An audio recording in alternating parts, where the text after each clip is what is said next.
Ngà bangun.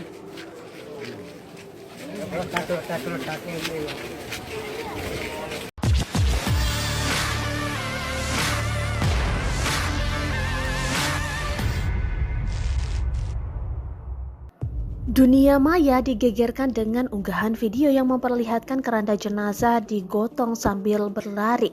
Video tersebut diunggah akun TikTok @samsulhidayat6398 dan mendadak dibagikan berbagai akun anonim lainnya.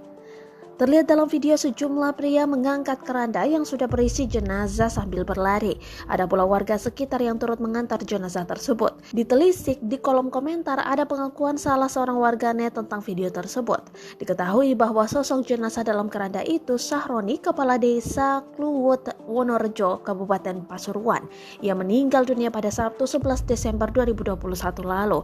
Saya saksinya, beliau waktu digotong terasa ringan. Bahkan saking ringannya seperti terbawa angin. Saya sudah tanya yang mikul, almarhum bapak terasa ringan sekali padahal orangnya gemuk.